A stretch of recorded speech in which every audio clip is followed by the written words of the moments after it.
Ok. Merci, merci d'être là. On va démarrer, commencer à parler, ne serait-ce que pour faire venir les autres auditeurs potentiels. J'en suis presque à me dire qu'il est inutile de présenter Gérard Klein. En effet, je ne suis plus présentable. Il n'est plus présentable depuis longtemps. D'une part, vous le connaissez tous depuis longtemps. Si vous êtes là, c'est que vous êtes des amateurs de science-fiction. Et Gérard Klein, c'est presque la science-fiction française à lui tout seul. Et d'autre part, il a été déjà dans de nombreuses tables rondes et introduit souvent. Je suis très impressionné par les records qu'il a posés. Je l'ai vu, je crois, tenir 5 tables rondes d'affilée en 6 heures hier ou avant-hier. Donc je vais quand même, au risque de faire souffrir sa modestie, vous retracer un tout petit peu son parcours. Gérard a toujours été là, en fait, pour autant que c'est l'un des attributs de Gérard Klein, c'est probablement l'éternité en matière de science-fiction. On parlait il y a quelques instants de nos âges respectifs. Moi, je suis plus très très loin de 50 ans, d'avoir 50 ans, et quand j'étais adolescent, l'une des voies d'accès vers la science-fiction, pour moi, c'était déjà Gérard Klein. La grande anthologie de la science-fiction, les préfaces. Je me souviens que jeune adolescent, j'avais lu quelques ouvrages de science-fiction, évidemment, mais je souffrais beaucoup de devoir étudier à l'école des ouvrages réputés classiques, Le Ravage de Barjavel, le 1984 d'Orwell, avec des professeurs qui m'ennuyaient beaucoup en tenant absolument à m'expliquer à quel point c'était important pour les fantasmes de la génération précédente, que Orwell, c'était 1984, c'était un discours contre le stalinisme. Pour moi, le stalinisme dans les années 60, c'était pas quelque chose de passionnant. Et c'était une affaire réglée depuis très longtemps. Et en fait, ma véritable première rencontre avec la science-fiction, ça a été la grande anthologie de la science-fiction, et en particulier les préfaces de Gérard Klein, qui non seulement me prouvaient par l'exemple qu'il pouvait exister des tas de petits bijoux de la science-fiction, des textes qui pouvaient être très drôles, des textes qui pouvaient être intelligents, des textes toutes sortes de textes avec tous les attributs possibles de la science-fiction que vous connaissez bien, mais surtout que ces textes étaient eux aussi intemporels, qu'on pouvait prendre un texte de l'âge d'or et s'en servir pour parler non seulement de l'époque où il avait été écrit, mais d'aujourd'hui et aussi, pourquoi pas, de demain. Et pour moi, Gérard Klein, c'est très, très largement cette capacité à jouer avec le temps, relié dans le vocabulaire de Korzybski. Korzybski parlerait volontiers de liens temporels. Et c'est l'une des anthologies qu'il a publiées au livre de poche s'appelait Les passeurs de millénaires. Mais pour moi, Gérard Klein, c'est avant tout effectivement un passeur, peut-être pas de millénaires, mais de quelque part dans les années, au début des années 50, vers le début du XXIe siècle, et l'histoire est loin d'être finie. J'ai quand même réussi à passer des années 1900 aux années 2000, donc j'ai bien passé un millénaire.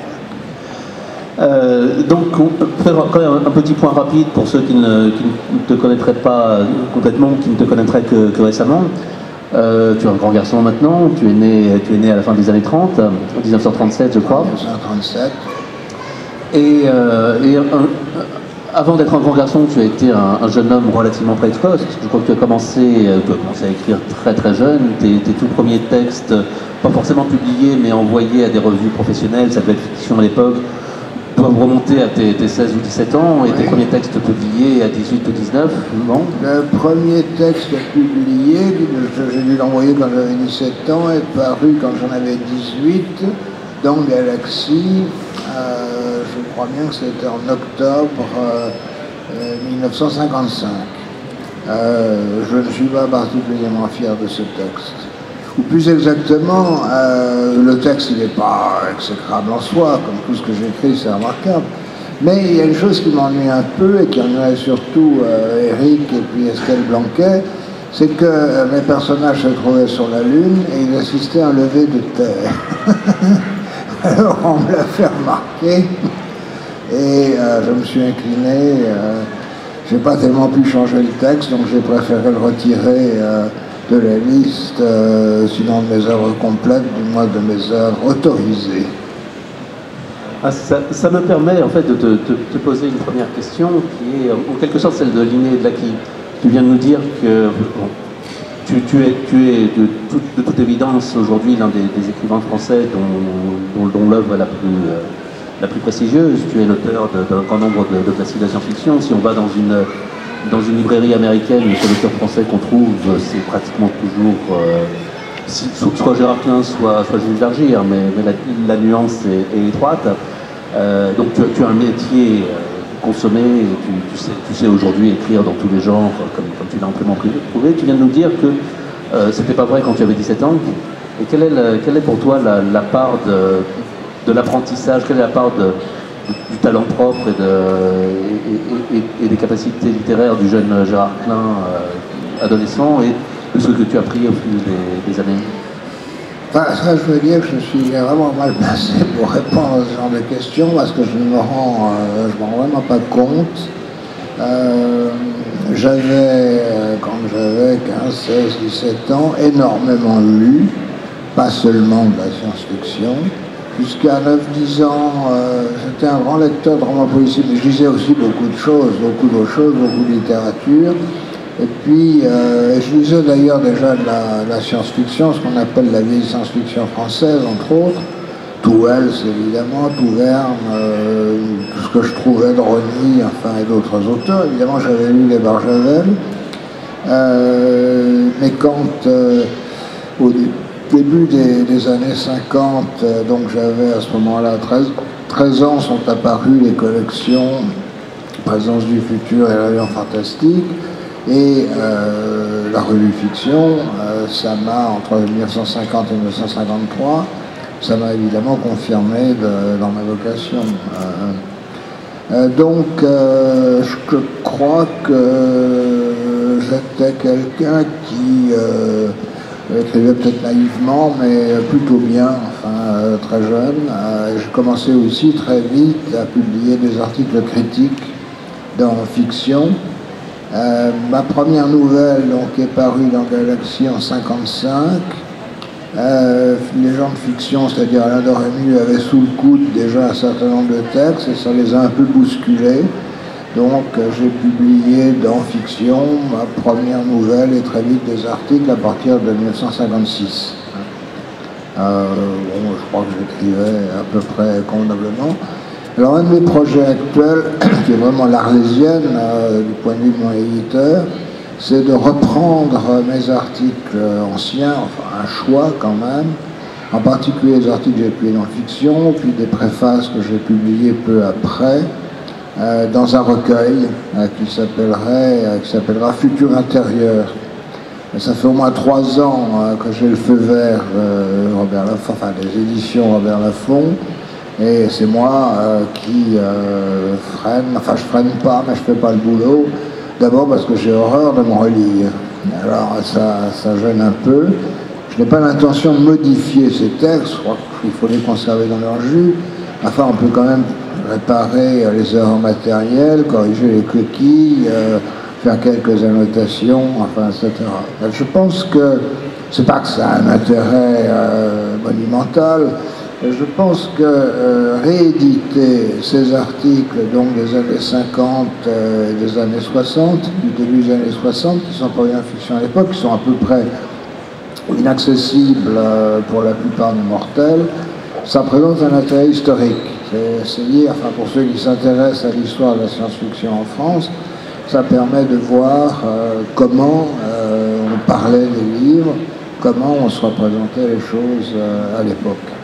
Alors je ne désespère pas l'année prochaine de sortir ce livre, qui serait le début d'une série d'au moins 12, parce que j'ai publié à peu près 500 textes, je ne dis pas que tous sont en réalité, dont certainement plus d'une centaine de préfaces, qui, comme tous ceux présents ici qui les ont lus, savent à quel point ils sont admirables.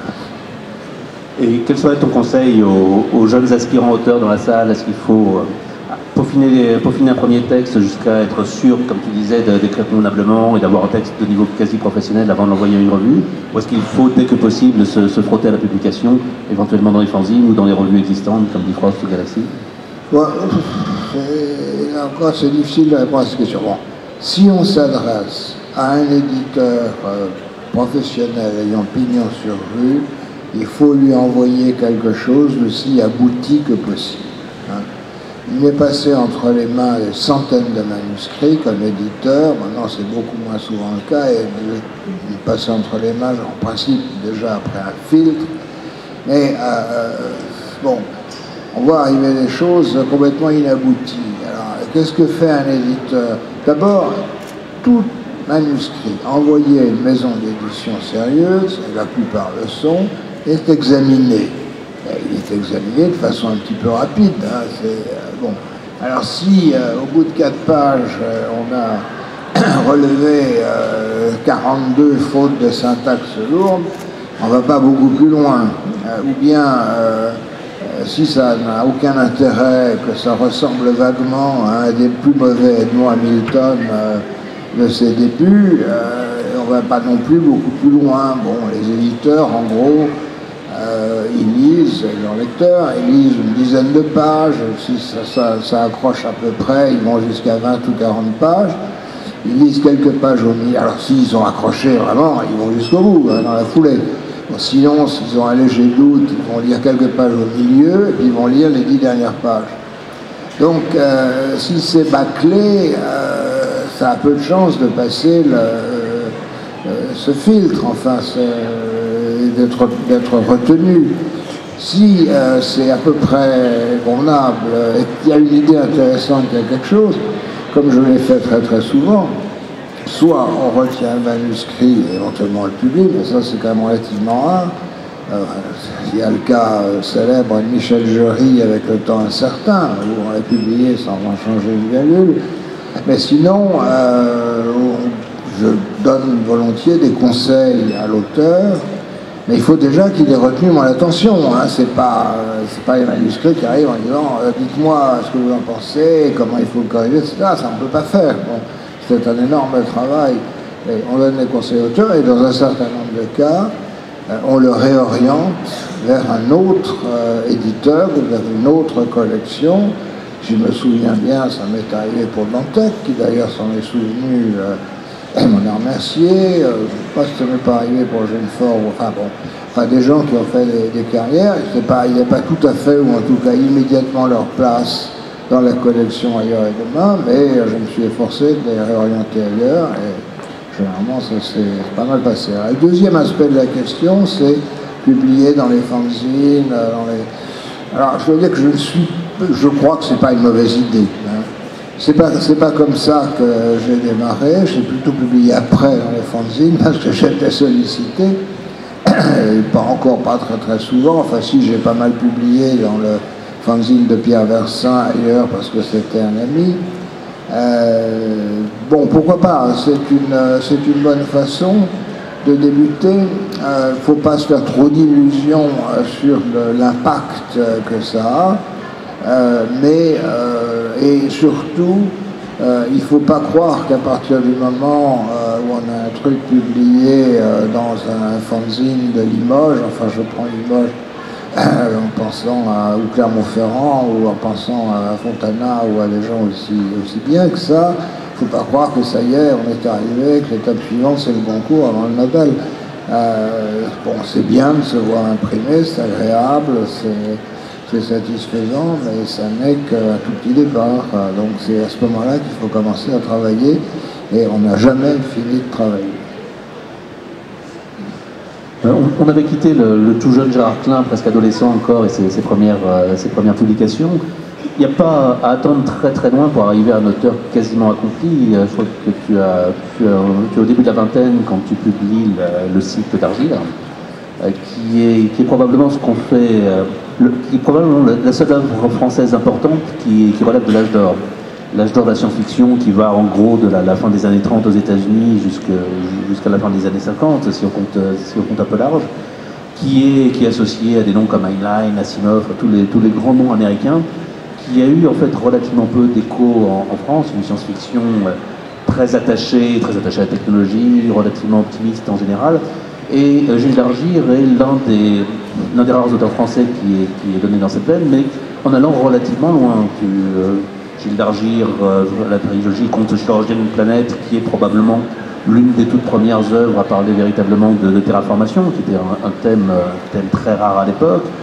Les Voiliers du Soleil, je crois bien, est le premier texte de fiction dans lequel intervient la notion de voile solaire. Enfin, pas rentrer dans le détail de toutes les innovations que tu peux introduire dans la science-fiction à ce moment-là. Ma question est plus de savoir comment il se fait que tu es le seul, que ça ait aussi peu pris en France d'une part. Pourquoi cette science-fiction américaine qui a eu un succès considérable, éditorial aussi bien aux États-Unis qu'en France, a eu relativement peu d'écho chez les auteurs français. Et d'autre part, pourquoi Gilles Dargir a cessé d'écrire très rapidement en fait. Mais il n'a pas cessé de publier aussi rapidement. Alors j'ai dû écrire avant les Gilles Dargir, j'avais publié, que j'avais écrit avant, un recueil de nouvelles, qui était un exploit qui serait impossible de renouveler aujourd'hui, Les Perles du Temps, et puis Le Gambit des Étoiles, un roman, qui sont des romans que j'ai dû écrire avant d'avoir, enfin les nouvelles comme le roman, avant d'avoir 20 ans, mais qui ont attendu, ils sont parus en 1958 tous les deux, bon, il y a un petit temps dans la marmite des éditeurs, et c'est tout à fait normal. Alors les Dargir, j'ai dû commencer à écrire ça, je ne sais plus exactement, enfin dans le roman, à la fin des années 50, quand j'avais 20-21 ans, j'avais rencontré André Ruellan à un cocktail des éditions de Noël, où j'avais donc publié dans Présence du futur, Les Perles du temps. Je me souviens très bien de ces cocktails. Alors on est devenus extrêmement copains, on n'a pratiquement pas dessoulé pendant 3 jours. Et André, alias Kortseiner, il dit « Ouais, pourquoi tu n'écrirais pas pour le Fleuve Noir ?» Parce que je rêvais de devenir un écrivain professionnel tout en ayant très peu d'illusions sur cette possibilité. Et donc j'ai commencé à écrire des romans pour le Fleuve Noir. Le premier, je leur ai donné, s'appelait Chirurgien d'une planète, qu'ils ont pris donc sous le pseudonyme de Gilles Dargir. Argir d'une part étant, comme chacun sait, une plaine de Mars, si je me souviens bien du côté du pôle sud, sauf si je me trompe. Et puis d'autre part, Argyros signifiant en grec d'argent, ça indiquait clairement la fonction nourricière du projet. Enfin, bon, j'avais très envie de faire ce genre de choses, donc j'écris ce bouquin qui faisait dans les 400 000 signes. Et le Fleuve souhaitait avoir des manuscrits très calibrés d'environ 300 000 signes. Et, comment il s'appelait, le directeur Bessières, Richard qui était directeur littéraire du Fleuve Noir, le patron étant Armand de Caro, m'a demandé, il m'a dit oui, on le prend, c'est très bien. Il m'a demandé de le raccourcir. Alors c'est ce que j'ai fait de mon mieux. Pour bien, dans cette époque extraordinairement lointaine, c'était juste après la chute d'Alésia, il n'y avait pas d'ordinateur. Donc quand on raccourcissait un texte, bon, on pouvait raturer, mais il fallait éventuellement tout retaper aussi, etc. Enfin, j'ai dû, sur les 400 000 signes, j'ai dû en retirer 50 000. J'ai dit à Richard, bonsoir Richard, moi j'y arrive pas. Et lui l'a fait. Et des années après, quand j'ai repris ce texte, je ne sais plus où, au livre de... non, chez J'ai lu d'abord, à la demande de Jacques Sadoul, je me suis aperçu qu'en comparant la pelure du manuscrit que j'avais conservé, le texte de François Richard, dont je garde donc un excellent souvenir, avait fait un très bon boulot. Il avait très très bien compris. Et en gros, quand Sadoul m'a demandé de reprendre ce bouquin, je disais, bon, je vais réintroduire tout ce qui a été retiré, parce que c'est une honte et un scandale de toucher une prose aussi admirable. Et puis, le diagnostic porté, dit non, vaut mieux rien, vaut mieux laisser les choses, less is more. Il vaut mieux laisser les choses en l'état. Enfin, il a vraiment fait bon. Donc ça a été le premier. Alors, en même temps, je faisais des études, Sciences Po, études d'économie, études de psychologie, ça, j'avais quand même pas un temps infini, donc j'ai écrit plusieurs Fleuves Noirs. Mais le Fleuve Noir voulait des écrivains parfaitement réguliers, ce que Kurt Steiner, alias André Ruellan, a été. Enfin, il voulait publier un texte que quand ils avaient au minimum le suivant. Alors ils m'ont publié assez régulièrement, d'ailleurs j'en ai écrit au moins un ou deux pendant que je faisais la guerre d'Algérie, ce qui me permettait de mettre un peu de beurre dans les épinards. Je ne crois pas qu'on en avait beaucoup, mais enfin dans ce qu'on avait à l'époque. Et puis j'ai écrit, je suis peut-être le meilleur de toute la série, Le Sceptre du hasard, et Le Sceptre du hasard qu'ils ont dû recevoir, si, je me souviens très bien, je l'ai écrit en rentrant d'Algérie à la fin de l'année 1962, en 20 ou 22 jours, je tenais des fiches à l'époque, j'y avais un peu réfléchi avant évidemment, j'aurais donné, donc ils l'ont eu au tout début de l'année 63, puis ils l'ont jamais publié. Alors, c'était pas mon premier souci, j'en avais d'autres. Enfin, finalement, en 1967, probablement, il m'a dit, bon, écoutez, si vous ne le publiez pas, moi je le reprends, puis je le place ailleurs, je le remanie et je le revends ailleurs. Alors là, ils l'ont publié, alors il est paru en juin 1968, et bien que vous soyez trop jeune pour vous souvenir de ces époques historiques, c'était pas vraiment le meilleur moment. Enfin bon, ça a bien marché, il était réédité ailleurs plusieurs fois, etc. Mais enfin, ça a mis un terme à ma collaboration avec le Fleuve Noir. J'ai appris beaucoup de choses, j'ai été très content de publier ces 5 livres dans la collection Anticipation du Fleuve Noir, et puis le monde est vaste. Tu as évoqué ton passage par Sciences Po, donc là on entre dans un autre volet entièrement de ton activité. Donc tu es passé par Sciences Po, tu as fait ensuite des études de psychologie, ensuite ou en parallèle d'ailleurs. Donc tu as une double formation, et assez curieusement après cette formation, on te retrouve dans une troisième discipline encore qui est l'économie. Oui, ça c'était dans le droit fil. C'était dans le droit fil de mes études à Sciences Po, enfin, où j'étais en la section économique et financière. Je suis donc rentré à mon retour d'Agagé après d'autres activités. Alors, il y a eu un temps où, sous la pression de mon ami Sternberg, j'ai travaillé pour l'éditeur Claude Chou, un guide de la France mystérieuse. Qu'on doit encore trouver, enfin qui n'est pas un monument du guide touristique ni de la littérature, mais qui n'est pas inintéressant. Et surtout, j'ai réorganisé le travail de la petite équipe qui s'en occupait, si bien que Claude Chou ne voulait pas me laisser partir. J'avais posé ma candidature dans une filiale de la Caisse des dépôts et consignations, la CEDES, la Société pour le développement économique et social, où d'ailleurs, c'est comme ça que j'avais connu cette société, travaillait Jacques Guamard. Enfin, il était rentré quelques mois avant, et il m'avait dit tu devrais aller là parce qu'avec une capacité comme les tiennes, tu seras tranquille la moitié du temps, et tu auras le temps d'écrire. Ça ne s'est pas révélé tout à fait vrai, mais je ne regrette pas du tout ce passage dans les sociétés où j'ai appris énormément de choses et rencontré des gens tout à fait extraordinaires. Alors, ce qui est intéressant, c'est que j'étais plutôt un généraliste en économie. Le patron de la CEDES, qui est devenu un ami, René Mercier, était un matheux, un normal sup maths, spécialiste des mathématiques appliquées à l'économie. Donc pour lui, j'étais un peu un extraterrestre, un littéraire, etc. Mais j'avais écrit pour Sciences Po un diplôme, pas vraiment équivalent à un doctorat, mais enfin disons l'équivalent d'un diplôme de maîtrise, qui s'appelait l'utopie moderne, qui était consacré pour l'essentiel à la science-fiction. J'appelais ça l'utopie parce que c'était plus facile de le faire passer. J'avais eu une bonne note à Sciences Po pour ça, qui a un peu amélioré mon classement. Et Mercier a lu ce texte, c'était un bosseur, il a lu ce texte et puis il m'a engagé. Il m'a dit enfin j'aurai un économiste qui est capable d'écrire.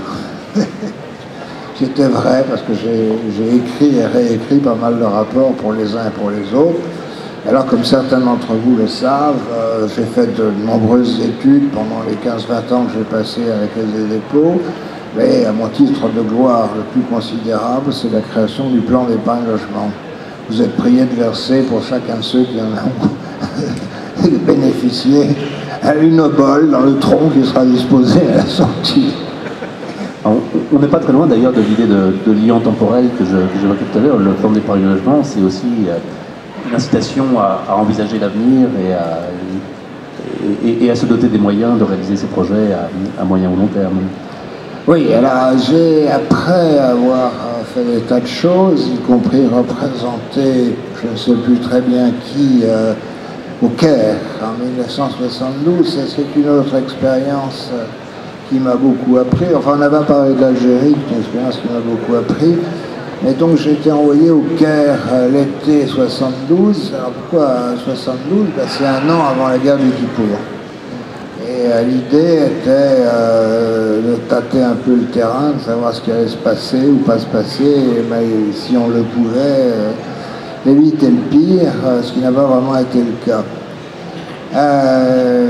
Alors après ça, j'ai pris une année sabbatique, juste avant d'ailleurs, en 71, dans l'idée que j'allais me mettre à écrire et peut-être parvenir à vivre de ma plume.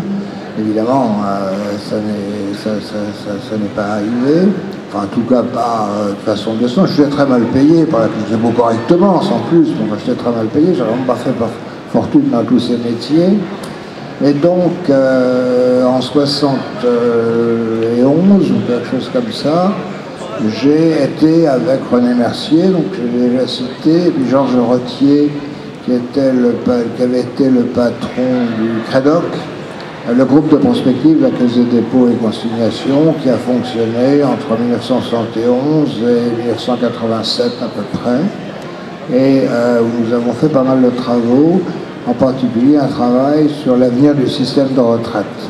Personne n'en a tenu absolument aucun compte, mais c'est dommage parce que, disons qu'on avait prévu ce qui allait se passer jusqu'en 2005, enfin prévu, non, on a fait la prospective de ce qui pouvait se passer jusqu'en 2005 à peu près, et je dois dire qu'on avait carrément bien vu les choses.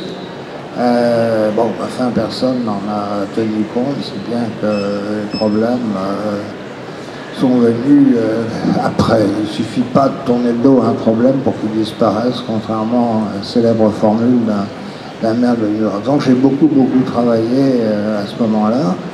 D'autant qu'en 1969, Robert Laffont, que j'avais rencontré par l'intermédiaire, enfin par accident, et par l'intermédiaire de Jean-Pierre Mocky, le cinéaste avec qui j'avais fait un film, une adaptation d'un bouquin de Jean Ray, La Cité de l'Invisible Peur. Donc Robert Laffont me reçoit et accepte de créer une collection de science-fiction, ce que je souhaitais faire. Je dis, c'est tout à fait merveilleux, je suis extrêmement content que vous ayez créé cette collection. Maintenant, il reste à trouver quelqu'un qui va s'en occuper, la diriger. Et moi, j'ai pas le temps. Bon. Et à la fois, on me dit, oui, non, mais il y a un léger détail, je la fais si vous la prenez en main. Alors, je me suis trouvé avec ce truc en plus. Bon, j'ai continué à faire des études économiques,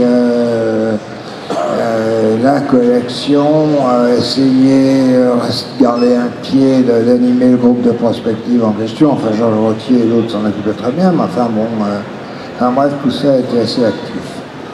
Dormir à 4 heures, c'était les bons jours. Donc là, on est arrivé au début des années 70 où tu entames vraiment sérieusement les deux grandes carrières pour lesquelles tu es le plus connu, c'est-à-dire celle de prospectiviste d'une part, celle d'éditeur d'autre part. J'aimerais rester un instant sur la prospective. Je sais que tu détestes qu'on parle de futurologie. Est-ce que tu pourrais nous rappeler la différence entre la prospective et la futurologie ? C'est-à-dire, la futurologie est un terme plutôt américain, mais enfin, consiste à dire on va vous dire ce qui va se passer. Hein. C'est Herman Kahn, je suis plus subtil que ça chez Kahn, mais enfin c'est Herman Kahn et le Johnson Institute, enfin, bon. Vraiment, déjà, d'un point de vue linguistique, le terme de futurologie est une monstruosité, puisqu'il mélange une racine latine et une terminaison grecque. Non, la prospective, on ne va absolument pas vous prophétiser ce qui va se passer. On va essayer d'explorer les avenirs, la pluralité des avenirs, de façon à donner des conseils les moins maladroits possibles aux gens, aux entités économiques ou sociales d'ailleurs que ça intéresse. Alors, la prospective, elle s'adresse, c'est très important, toujours d'abord à un sujet. C'est un sujet collectif, une entreprise par exemple. Je veux dire, on m'a proposé ou demandé plusieurs fois de faire prospective d'un truc abstrait. Non, ça n'a pas de sens. Il faut pouvoir définir, cerner en quelque sorte un sujet, regarder dans quel univers particulier il se déploie, enfin, et à partir de là, on peut, avec son aide, essentiellement, essayer d'explorer les difficultés, les opportunités qu'il va rencontrer. Là, je suis par exemple en train d'essayer de monter avec Futurible un petit groupe de réflexion sur l'avenir à 15-20 ans. Il faut voir loin la prospective du livre numérique. Alors je ne vais évidemment pas dire ce qui va se passer parce que j'en sais fichtrement rien, mais on va essayer de voir ce qui peut se passer, définir plusieurs scénarios, ça marche pas, quelle forme ça peut prendre, etc. Bon, on va réunir, j'ai essayé de réunir un petit nombre de gens très compétents, d'ailleurs j'en ai rencontré un ici qui est particulièrement compétent, et on va réfléchir à ce qui peut arriver. Donc c'est un éclairage qui est donné, c'est en aucune manière une prophétie, il n'y a aucune certitude, il n'y a rien, mais c'est un éclairage, et c'est un éclairage qui doit être dynamique, c'est-à-dire c'est quelque chose qui doit être régulièrement réexaminé en fonction du changement de l'état du monde.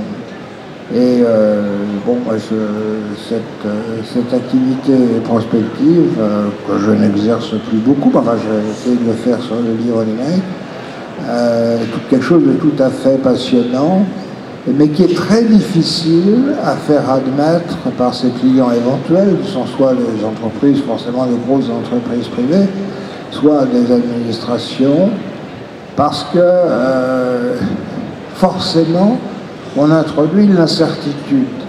Chaque fois qu'on arrive au bout d'un travail prospectif, on propose, en nombre limité, parce que sinon c'est inintelligible, des scénarios. Bon, 4, 5, 6, on peut arriver 8, 10 scénarios, mais enfin bon, c'est une limité. Et la question immanquable qui arrive, c'est bon, d'accord, vous avez 8 scénarios, lequel est le bon? C'est exactement toute la pédagogie de la prospective.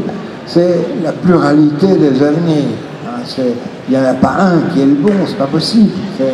Mais vous pouvez peut-être essayer de prendre un cap en fonction des choses qu'on a essayé d'éclairer avec vous et qu'on pourra continuer à examiner avec vous. La prévision est un art difficile, surtout quand il porte sur l'avenir. Je ne sais pas si ça vaut la peine de s'étendre beaucoup sur ton activité d'éditeur, dans la mesure où il suffit de faire 3 pas dans la librairie à côté pour trouver des livres que tu as édités. Tu parlais à l'instant de la collection Ailleurs et Demain, créée il y a presque 40 ans maintenant, qui est évidemment... Il y a plus de 40 69. ans. Eh oui, je ne sais plus compter. Qui est la collection de références évidentes où tous les grands textes de science-fiction ont été publiés.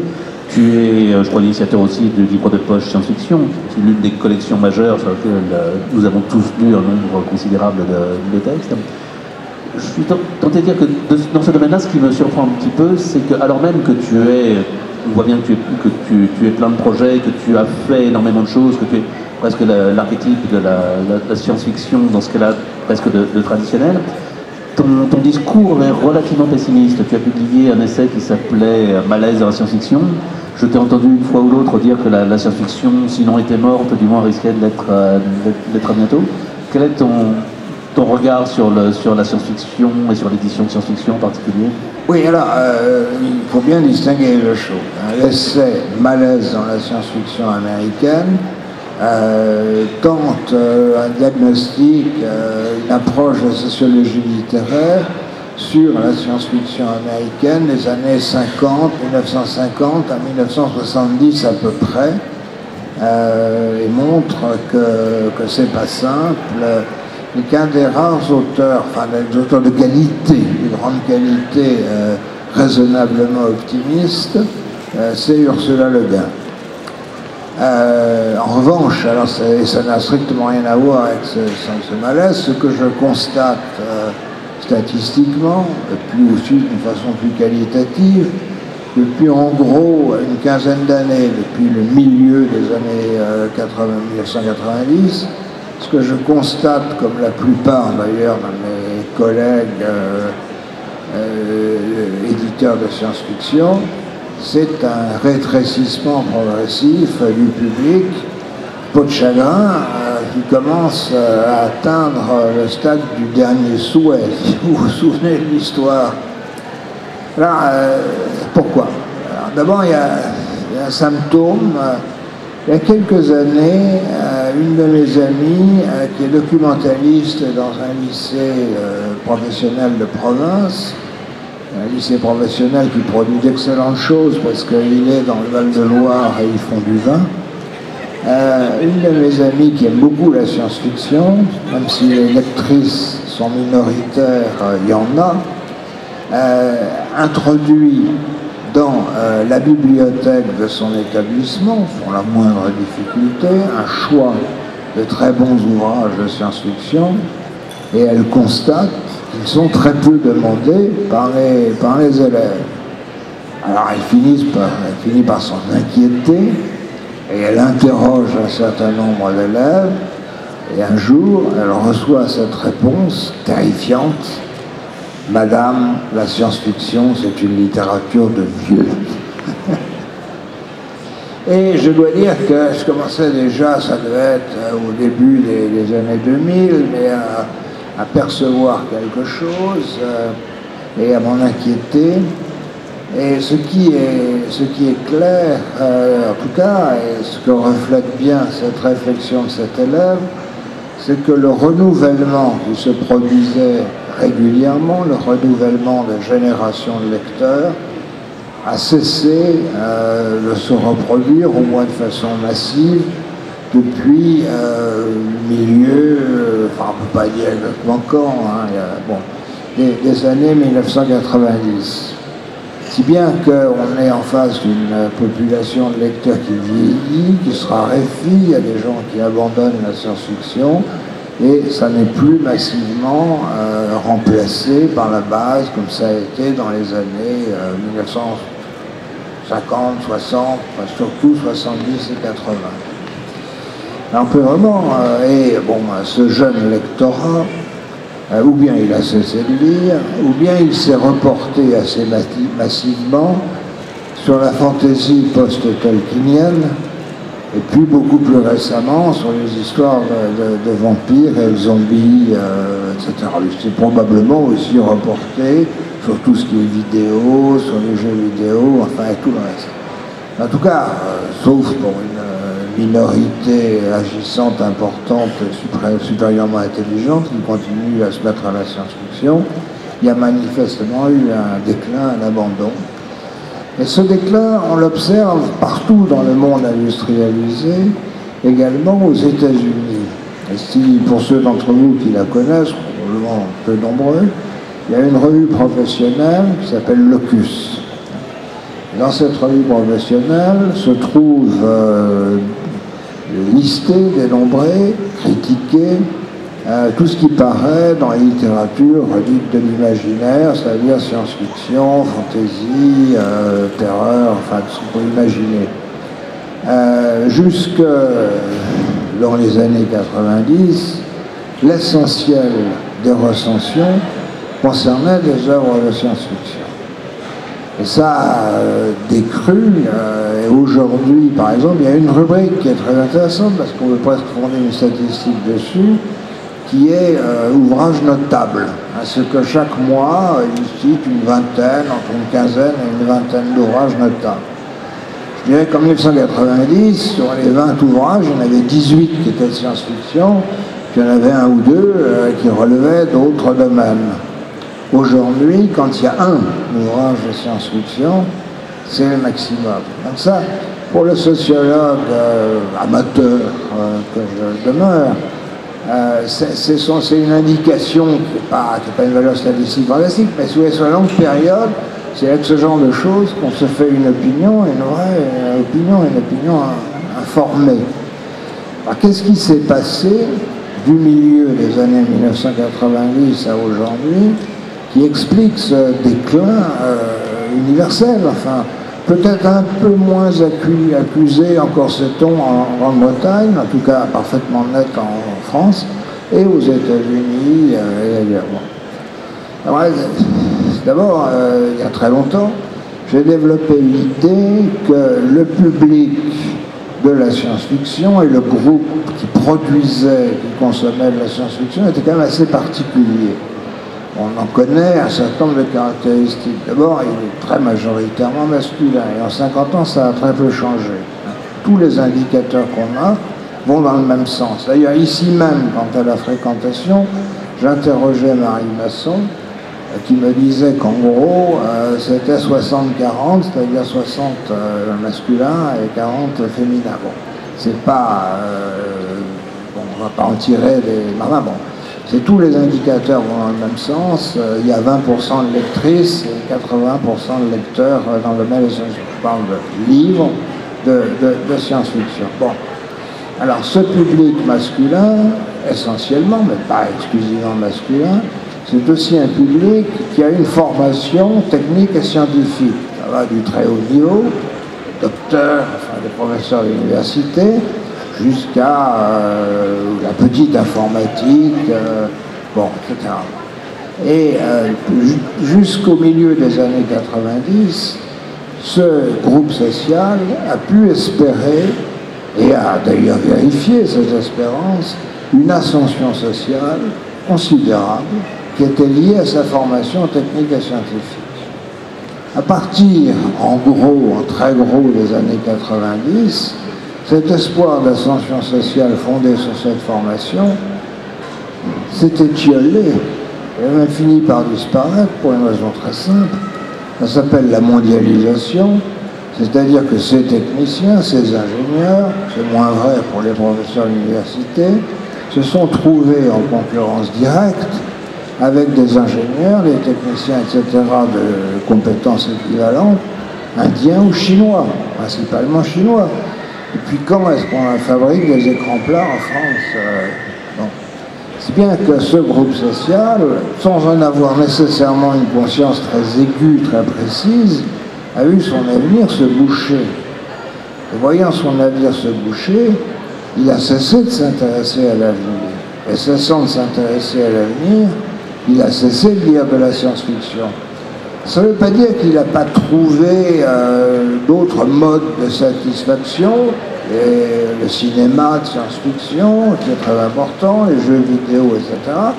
Mais en tout cas, en ce qui concerne la littérature de science-fiction, il s'en est détourné. Alors, comme toute explication globale, cette explication n'est pas forcément fausse. Je crois qu'elle est à fond de vérité, mais enfin, elle est très insuffisante. Mais elle est là. Hein. Alors j'attends avec calme, patience et flegme les 25 prochaines années où quand la mondialisation sera achevée, que le prix d'un ingénieur chinois aura rejoint le prix d'un ingénieur européen, nous repartirons pour une nouvelle époque glorieuse de la science-fiction. Une dernière question, peut-être qu'on va passer la parole à la salle. Il est clair, je pense, que tu as des idées très claires justement sur énormément de sujets. Tu es une puissance créatrice hors du commun, y compris sur des concepts théoriques parfois très originaux. L'Université de Nice a organisé il y a 2 ou 3 ans des journées d'études sur le concept de subjectivité collective que tu avais développé. Tu maîtrises évidemment toutes les formes d'écriture, y compris celle de l'essai, c'est plus à démontrer. Tu as pastiché assez volontiers à quelques reprises le style académique, c'est quelque chose que tu sais relativement bien faire aussi. Et pourtant, on n'a pas encore de véritable essai positif de la part de Jacques. On a quelques essais qui sont plutôt des pamphlets ou des critiques. Est-ce qu'on doit attendre dans un futur proche Ce que je crois, le grand œuvre de Gérard Klein, ou sinon qu'est-ce qui t'a empêché de franchir ce pas? Bah, je ne suis pas... J'ai beaucoup de mal à répondre à cette question. Il y a une première chose, c'est que, probablement à cause de l'organisation de l'encéphale, peut-être aussi à cause, et encore aujourd'hui, mais enfin, une grande partie de ma vie, de la multiplicité de mes activités, je suis plus à l'aise dans des textes courts que dans des textes longs. Moi, je pense que j'ai écrit dans ma vie 2-3 bonnes nouvelles. Je ne suis pas tout à fait sûr d'avoir écrit 2-3 bons romans. Enfin, j'ai écrit un roman potable qui est Le Seigneur de la guerre, et un qui n'est pas inintéressant, qui est Le Sceptre du hasard. Mais moi, je ne suis pas un romancier. Par contre, j'ai la faiblesse de croire que j'ai écrit une bonne nouvelle. Je suis plus à l'aise dans le texte court. Et la respiration des articles et des préfaces, qui sont en fait des articles, c'est généralement tout sauf des préfaces, que j'ai donné à des livres du livre de poche, et à des titres du livre de poche et ailleurs, ça correspond bien à mon mode de fonctionnement. Alors je crois que si on considère tout ça, il doit s'en dégager, je n'ai pas une pensée globale, mais enfin bon, quelque chose qui ressemblerait à l'essai que tu sembles attendre, mais dont je ne vois pas très bien sur quoi il porterait. Alors, il y a quand même un livre qui sera d'ailleurs composé de chapitres, donc en quelque sorte de fragments, que je n'ai jamais écrit, enfin, mais parce que je n'ai jamais trouvé le temps non plus, qui est rentré en quelque sorte, peut-être que entre ma 100e et ma 150e année, je trouverai le moyen, le temps de l'écrire, qui serait consacré principalement à une défense et illustration de la prospective en passant par la science-fiction. Parce que ce que je crois profondément, c'est que dans la société où nous sommes, on ne peut pas vivre sans avoir une perspective du temps long, pas du temps long passé, c'est également nécessaire, mais du temps long à venir. La préoccupation écologique en étant un aspect, mais pas le seul. Il y a aussi des dimensions économiques qui sont liées à la concentration du capital, et probablement du pouvoir qui va avec, etc.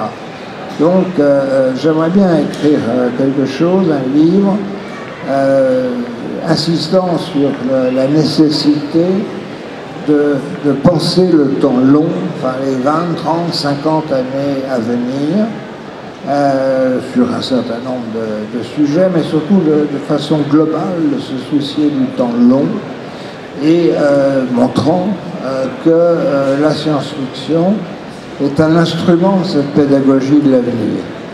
Ça peut... la science-fiction ne va pas vous dévoiler l'avenir. Les écrivains de science-fiction ne sont pas des prophètes, et encore moins des prévisionnistes. Et les prévisionnistes n'ont finalement pas grand-chose à dire. Enfin, ils ont des choses importantes à dire, mais la science-fiction, de même qu'elle peut attirer l'attention, créer une vocation scientifique, elle ne va rien dire de très important sur la science, mais elle peut amener un intérêt pour la chose scientifique. Bon, si la science-fiction peut également amener un intérêt pour l'avenir, pour tout ce qui peut s'y dérouler, même si il n'est pas nécessairement facile. Mais la seule chose, en l'absence provisoire de machines à revenir dans le temps, dont nous sommes absolument certains, c'est qu'il vaut mieux explorer l'avenir parce qu'on y va. Merci Gérard. Est-ce qu'il y a des questions dans la salle, s'il vous plaît? Est-ce qu'il y a un micro Parfait, merci. Oui, bonjour. Alors j'aurais une question relativement simple à vous poser. Pensez-vous que la SF moderne, enfin j'entends contemporaine de ces 20 dernières années, est plutôt une machine à créer des histoires, ou au contraire peut se voir comme un véritable objet littéraire? Qu'est-ce que c'est qu'un objet littéraire? J'entends plutôt grossièrement des œuvres classiques. Ouais, la réponse est oui et la réponse est non. Non, mais pour moi, la très bonne science-fiction a évidemment des qualités littéraires. En fait, par qualité littéraire, je dirais une facilité à convaincre par l'expression. Donc ça, c'est quelqu'un qui écrit comme un cochon ou de façon incompréhensible, il ne va pas transmettre grand-chose. Mais moi, ce qui m'intéresse le plus souvent dans la très bonne science-fiction, c'est justement ce dont je parlais, c'est-à-dire c'est une réflexion sur la pluralité des avenirs. Et chaque fois, en règle générale, contrairement à la prospective, on n'en aborde qu'un, mais c'est une réflexion sur un avenir possible, que ce soit pour essayer de trouver le meilleur cheminement, le pire n'est jamais sûr, ou bien que ce soit, comme l'a fait très souvent mon ami John Brunner, pour essayer de prévenir un avenir catastrophique ou épouvantable. Je crois que la littérature de science-fiction continue ce travail. Seulement, il y a de moins en moins de gens qui le font. Comme il y a moins de lecteurs, la situation économique est un peu difficile. Et puis, pour l'éditeur français que je suis, il y a deux problèmes.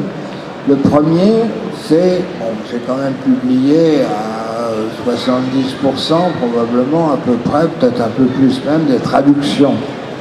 Or, mes collègues comme moi, nous ne parvenons plus à financer des traductions. Il y a 10 ans, ça ne posait pas de problème, mais aujourd'hui, ça pose un problème aigu. Les traductions de bonne qualité, c'est cher. S'il n'y a pas assez de lecteurs, on ne peut pas. Alors, je citerai un exemple. J'ai sous le coude un très bon roman de Kip Stanley Robinson, 2312, qui décrit un état du système solaire qui est largement peuplé, enfin colonisé par les humains, en 2312, donc dans 300 ans. Seulement, c'est un assez gros livre et ça passe pas. Et alors, et du côté des auteurs français, bien que je les sollicite régulièrement avec toute la discrétion nécessaire, il ne vaut pas tellement me proposer des manuscrits qui s'aventureraient dans cette direction. Alors, je ne sais pas si j'ai répondu à votre préoccupation, et voilà à peu près où nous en sommes. Je crois qu'il y a...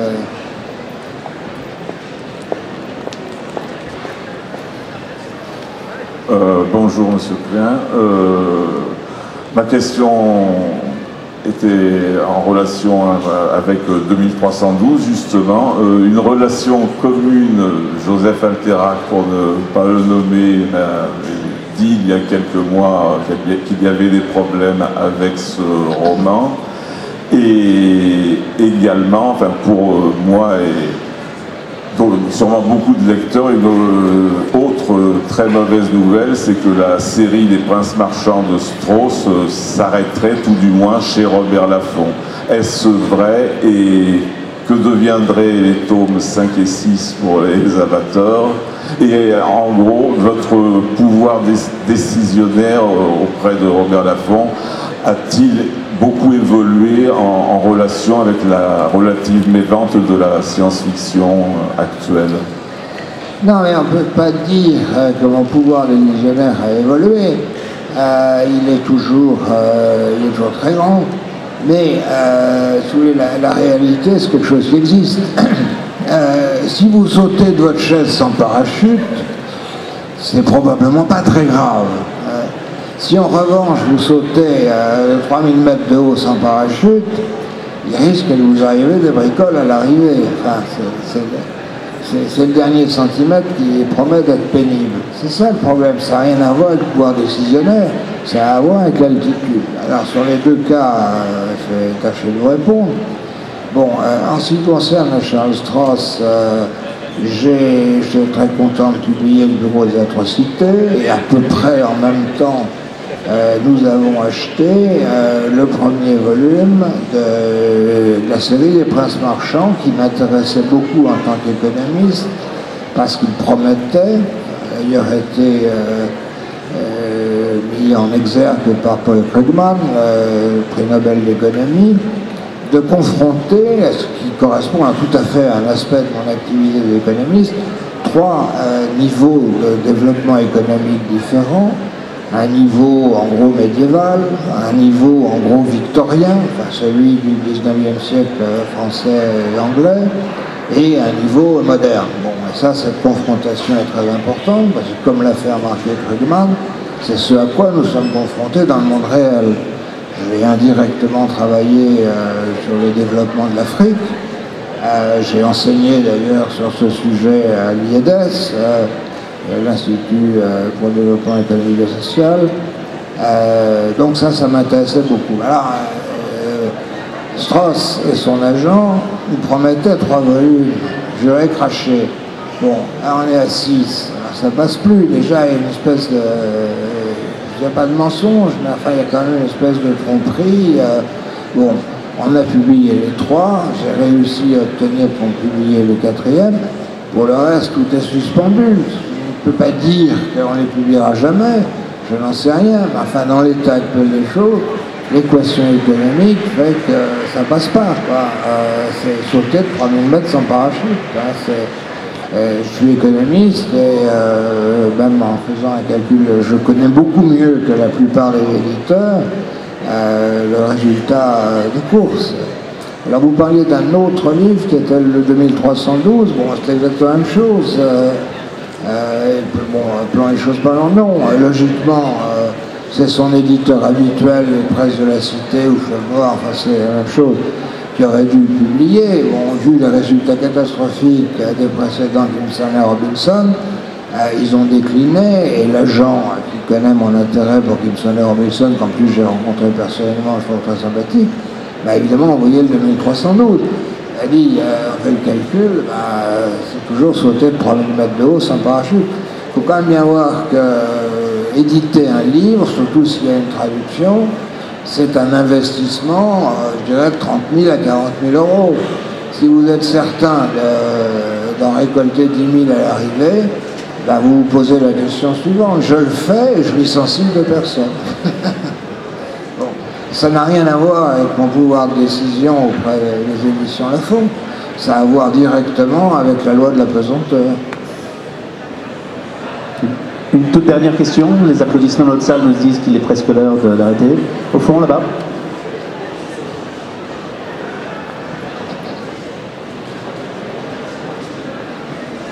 Alors tout d'abord, bonjour. La question que je voulais vous poser, c'est il y a énormément de films de science-fiction qui sortent ou qui vont sortir. Est-ce que vous avez espoir que ça redonne l'intérêt dans la littérature de science-fiction au jeune public? L'espoir fait vivre, mais non, je ne le crois pas. Je pense au contraire qu'il y a eu en quelque sorte une dérivation, une absorption. Et on peut le dater de façon assez précise d'une partie du public de la science-fiction par l'image, et tout spécifiquement par le cinéma. Je dirais qu'on peut le dater de façon assez précise parce qu'en 1977 sort le premier volet de la Guerre des Étoiles.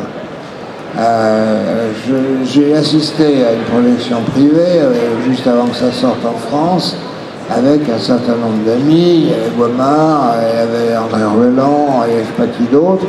Eux, ils sont sortis absolument enchantés. Moi, je suis sorti de là pleurant toutes les larmes de mon corps, et disant, bon, c'est fini, c'est la catastrophe. Parce que c'était le basculement vers quelque chose qui n'est en rien de la science-fiction. C'est de la fantaisie et pas forcément de la meilleure, avec les oripeaux de la science-fiction, avec des costumes de science-fiction. La multiplication, parce qu'il faut les regarder un par un, ces films de science-fiction. Il y en a qui sont tout à fait remarquables. Bon, il y en a d'autres qui sont simplement la castagne, ou des westerns, ou des thrillers, avec les oripeaux de la science-fiction. Donc je ne crois pas que ce soit ça qui ramène un public à la littérature de science-fiction, tout ce qu'il y a autour, enfin, du texte, la bande dessinée, etc. Franchement, je ne le crois pas.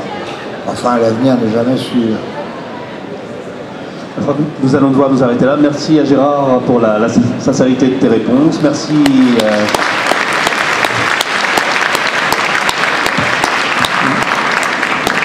Merci à tous d'être venus. J'espère que ces trop courts moments d'entretien auront répondu à quelques-unes de vos questions sur la science-fiction. Et j'imagine que Gérard ne sera pas opposé à répondre à quelques questions si vous le ferez au revoir. Merci à tous et bonne fin de festival.